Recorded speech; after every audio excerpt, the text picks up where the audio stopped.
नमस्कार मंडळी, मी ज्योतिष महागुरु डॉक्टर पंकज शास्त्री घेवारे गुरुजी आपल्या सर्वांचं त्र्यंबकराज ज्योतिष या यूट्यूब चॅनलमध्ये मनापासून स्वागत करतो. आज आपण 2026 या वर्षातील मे महिन्यामध्ये होणारं ग्रहांचं राशी परिवर्तन आणि या राशी परिवर्तनाचा कुंभ राशीच्या जातकांवरती होणारा परिणाम या विषयाची माहिती पाहणार आहोत.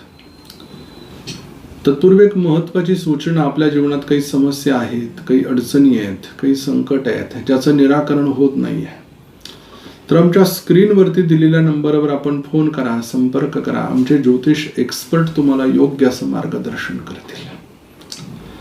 मे महिन्यामध्ये काही ग्रह राशी परिवर्तन करत आहेत. यात प्रामुख्यानं 11 मे या दिवशी मंगळ ग्रह मेष राशीमध्ये राशी परिवर्तन करतोय.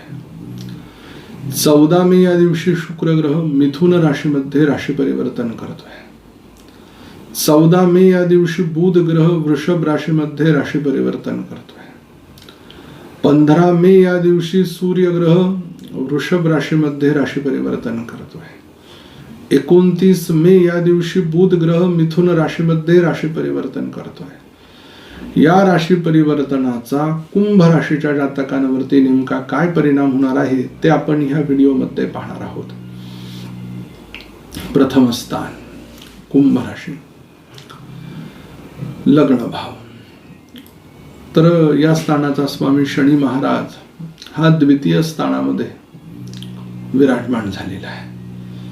म्हणजेच काय, तर बराचसा असा कालखंड आहे की शनी महाराज आर्थिकतेच्या बाबतीत कुठे कमी पडू देत नाहीये तुम्हाला. विचारांची शक्ती, कार्याची गती, तुम्ही जे म्हणून काही काम हातात घेताय ते काम परिपूर्णत्वाकडे गेल्यामुळे एक तुमचा जो मनातील आत्मविश्वास आहे तो अत्यंत वाढलेला आहे. द्वितीय स्थानाच्या दृष्टीने विचार करता स्वामी गुरु ग्रह हा पंचमात आहे. द्वितीयेश पंचमातेनं ही अत्यंत शुभ गोष्ट आहे. पैसा खर्च होतो मुलांच्या शिक्षणासाठी, प्रगतीसाठी. त्याचबरोबर ज्या जातकांना लॉटरीचं तिकीट, ज्या जातकांना शेअर मार्केट, ज्या जातकांना आध्यात्मिक सेवा, समाधान, कुठे मंदिराला देणगी देणं असेल, त्यामध्ये ह्या सगळ्या इच्छा मनोकामना पूर्ण होतात. तृतीय स्थानाला पराक्रमाचं स्थान म्हटलं गेलेलं आहे. या स्थानाचा स्वामी मंगळ ग्रह 11 तारखेला उपचयात येतो. उपचयाचा स्वामी उपचयात, तोपर्यंत तो धनस्थानात असणार आहे. पण तृतीय स्थानाचा स्वामी हा धनस्थानात पहिले 11 दिवस म्हणजे काय, आर्थिकता ही व्यापार उद्योग धंद्यासाठी लागणारे छोटे मोठे गोष्टी तुम्हाला मिळवत असताना पहिले 10-12 दिवस अडचण तयार होऊ शकते. परंतु 11 तारखेच्या नंतर उपचयाचा स्वामी उपचयात म्हणजे अगदी एक घाव दोन तुकडे. कितीही संकट येऊ द्या, तो मंगळ ग्रह तुम्हाला थांबू देणार नाही. तुमच्या कामामध्ये, तुमच्या कार्याच्या ज्या कृतीमध्ये अगदी तडफड जाणवणार आहे. म्हणजे तुम्ही आता ह्या मे महिन्यापासून थांबत नाही. तुमच्या कामाला प्रचंड अशी उत्तुंग भरारी तुम्ही घेताना दिसताय. असे योग तुमच्या ह्याच्यात आहे. चतुर्थ स्थान स्वामी शुक्र ग्रह 14 मेला राशी परिवर्तन करून या चतुर्थातनं ते पंचमात जात आहे, म्हणजे मिथुन राशीमध्ये. मग पहिले 14 दिवस शुक्राचा मालव्य नावाचा राजयोग इथे आहे. सगळे सुख आहे. वास्तूचा योग आहे, वाहनाचा योग आहे, शेती जमीन, चांगले कपडे लते घेण्याचा योग आहे, सुवर्ण खरेदीचा योग आहे. काय खरेदी करावं याची यादीच कुंभ राशीच्या जातकांनी करून ठेवली आहे. यादी पूर्ण होऊनही बँक बॅलन्स राहतोय, परंतु जेवढी गरज आवश्यकता आहे असेच पैसे खर्च केलेले उत्तम आहे. अनाठाई खर्च हा माणसाला त्रासदायक ठरू शकतो. पंचम स्थान येथे मिथुन राशी आहे. या स्थानाचा स्वामी बुध ग्रह 2 वेळेला राशी परिवर्तन करतोय. पहिले 1 ते 14 तारखेपर्यंत मेषेत असणार आहे. 14 तारखेला येणार वृषभेत, ते राहणार 29 पर्यंत आणि 29 तारखेला येत आहे मिथुन राशीमध्ये म्हणजे पंचमेश पंचमात. बुध महाराज ज्या स्थानात ज्या राशीत ज्या ग्रहाबरोबर जातील, पाण्यात तुझा रंग कसा त्याप्रमाणे फल देऊन टाकतात. उपचयात मंगळाबरोबर अत्यंत चांगलं फळ आहे. पहिले चतुर्थात अत्यंत चांगलं फळ आहे आणि पंचमात तर अगदी प्रचंड बुद्धिमत्तेचा योग आहे. स्वतःच्या बुद्धीच्या जोरावरती आयुष्यात जे पाहिजे ते प्राप्त करून घेणारी जर कुठली रास असेल या महिन्यात तर ती कुंभ रास आहे. संतती प्राप्तीच्या दृष्टीनं कालखंड उत्तम आहे. चान्स घेऊ शकतात, मुलं उच्च शिक्षणासाठी जाऊ शकतात, लॉटरीचं तिकीट काढू शकतात, शेअर मार्केटमध्ये पैशांची गुंतवणूक करू शकतात. षष्ठ स्थानाच्या दृष्टीनं विचार करता नोकरीमध्ये बढती नाहीये, परंतु जी आहे जबाबदारी ती व्यवस्थित पार पाडत राहा. पुढे आता केलेल्या कष्टाचं कामाचं चीज झाल्याशिवाय राहणार नाहीये. सप्तम स्थान येथे सिंह राशी आहे. स्वामी सूर्य ग्रह 15 तारखेला मेष राशीतनं वृषभेत येतोय. नैसर्गिक पापग्रह. पहिले 15 दिवस राजा सारखंच सुख देईल. पती पत्नीमधले वाद मिटतील.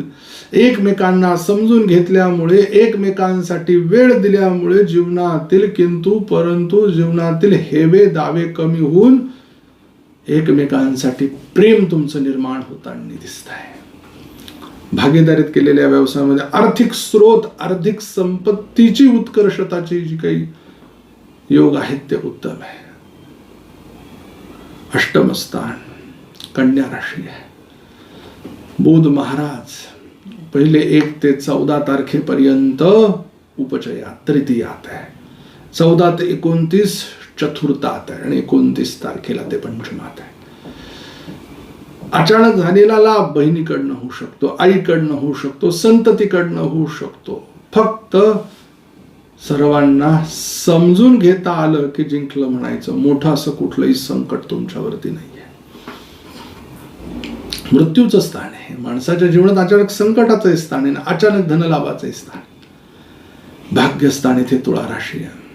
स्वामी शुक्र ग्रह हा स्वतःच्या राशीमध्ये मालव्य नावाच्या पंचमहापुरुष योगापैकी चतुर्थामध्ये राज्य करतोय, जे की अतिशय गुरु कृपा ही केवलम शिष्यस्य परम मंगलम. आपण जसं म्हणतो की एखाद्या गुरुची कृपा व्हावी, त्यानं नुसतं दृष्टी टाकावी तरी त्या शिष्याचं कल्याण व्हावं, अशा प्रकारचा अनुभव, अशा प्रकारची प्रचिती तुम्हाला आल्याशिवाय राहणार नाही. अडकत होतो, थकलो होतो, मार्ग मिळत नव्हता, जीवनात संकटांनी ग्रासलो होतो आणि आता ती गोष्ट प्राप्त झाली आणि मार्ग मला मिळालेला आहे. दशम स्थानामध्ये कर्मस्थानाचा विचार करताना ही वृश्चिक रास आहे. स्वामी मंगळ ग्रह हा धनस्थानातनं तृतीय स्थानामध्ये येतोय. पहिले 11 दिवस धनस्थानात आहे. मग कर्माला धनाची स्तात आहे, पराक्रमाची स्तात आहे. मग तुम्ही जर हातात घेतलेलं कार्य जर पूर्ण करत राहिला, फक्त एक न धड भाराभर चिंध्या नको, जे म्हणून हातात घ्याल त्या आर्थिकता तर प्राप्त करून देईल, त्याचबरोबर स्थिरत्व सुद्धा प्राप्त करून दिल्याशिवाय राहणार नाही. मोठं काम आहे, मोठी जबाबदारी आहे, मी कशी सांभाळू, माझ्याकडनं ती पूर्ण होईल की नाही, अशा अनेक अनेक संकटांच्या गोष्टी आपल्याला तयार होतील, मार्ग तयार होतील.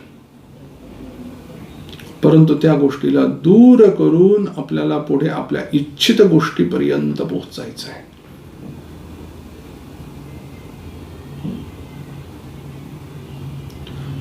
एकादश लाभस्थान स्वामी गुरुग्रह पंचमात आहे. लाभ कोणाकडनं मागून नाही होणार आहे, स्वतःच्या कर्तृत्वानं होणार आहे. व्यय परिवारासाठी होईल, या व्यतिरिक्त नाही होणार. कुंभ राशीच्या जातकांसाठी शुभ अंक 4, शुभ रंग निळा. शुभ दिवस आपल्यासाठी 7 तारीख, 8 तारीख, 9 तारीख, 10 तारीख, 11 तारीख, 12 तारीख आहे. अशुभ दिवस 21 तारीख, 22 तारीख, 23 तारीख, 24 तारीख आहे. मंत्र देतो आपल्याला, त्याचं पठण करा. ओम भैरव्यै नमः. लवकर भेटू पुढील व्हिडिओमध्ये. तोपर्यंत सर्व प्रेक्षकांना नमस्कार.